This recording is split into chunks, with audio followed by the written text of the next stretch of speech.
Hey guys, Delta here, checking in with this hands-on preview impressions sort of video of Rainbow Six Siege from PAX Prime 2015. Rainbow Six Siege is one of the first games I played during my weekend in Seattle, and it is also some of the most fun I had, maybe ever at PAX. It was definitely up at the top for this year. Myself and the rest of the Baseline TV crew played a 7-round match that lasted, I think it was about 25, nearly 30 minutes. And it was just insane. It was crazy. Teamwork is absolutely vital in Siege. That much I think anyone who's followed the game knows. But Siege felt more accessible to me than something like Counter-Strike. It features a similar dynamic with the terrorist versus counter-terrorist attack and defense strategy, and also having a round-based system where you have one life, you get killed, you're done, you're sitting out to the next round. This makes strategizing and working with your teammates and calling things out that much more important, but the gameplay, the core mechanics, the gunplay specifically felt much more accessible to me than Counter-Strike, because Counter-Strike is something very unique. It has been for so many years. People have come to expect a certain style of game from it. Whereas the mechanics in this, anyone who's played Call of Duty or Battlefield in recent years should be able to pick it up with a decent amount of ease. It's closer to the standard for first-person shooters nowadays. Not saying that it's identical to those games, it definitely has its differences. The weapons have a real weight to them and they feel meaty. Destructible walls and quick deaths help showcase that these guns are very powerful and do a lot of damage, which is really cool. It's a nice change from some other games where it's like, you gotta put 5 bullets into this guy, or like 3 into his head just to make him go down, which is, I suppose, works for those kind of games, for the formula they're going for, but something like Rainbow Six, which is focusing on being a tactical, more realistic game, you definitely need those guns to feel powerful and make them do some real damage. The planning stage at the beginning of rounds adds a nice new dynamic to the game as well, while the defending team has time to put up barricades, figure out how they're going to defend their objective.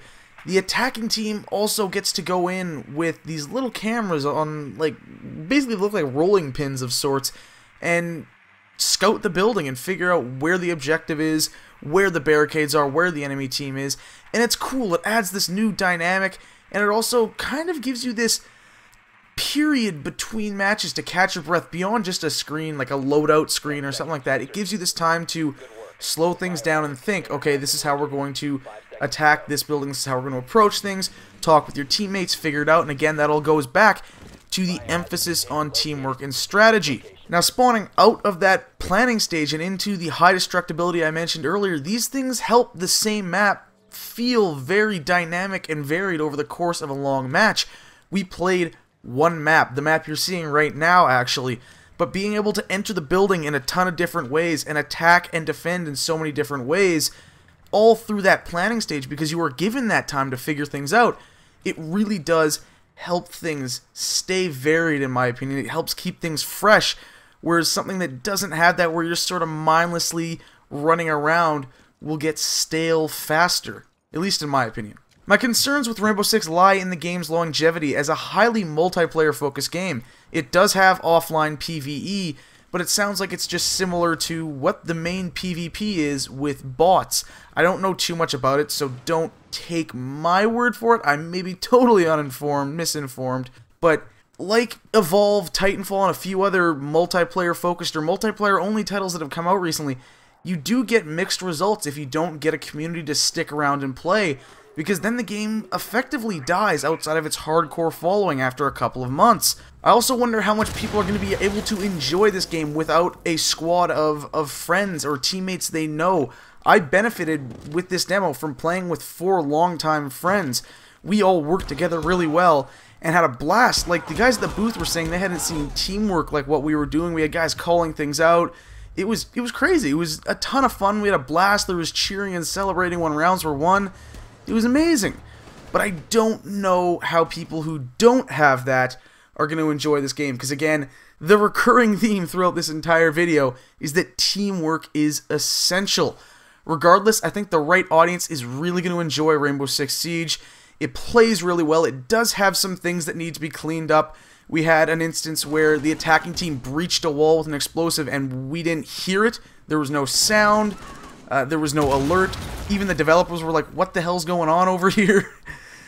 So I'm sure that'll be fixed. And there was some weird issues with connections, which is bizarre because we were playing over LAN, not over any internet Wi-Fi sort of thing, which it would make sense if there are issues then, because you cannot get connection anywhere inside the convention center.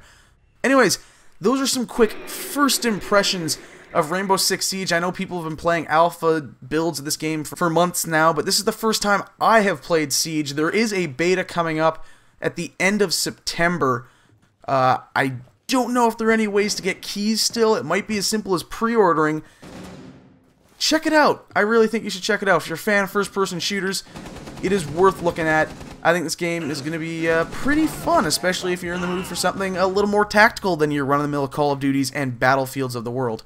Again, thank you guys for watching. I hope you enjoyed, and I'll see you next time.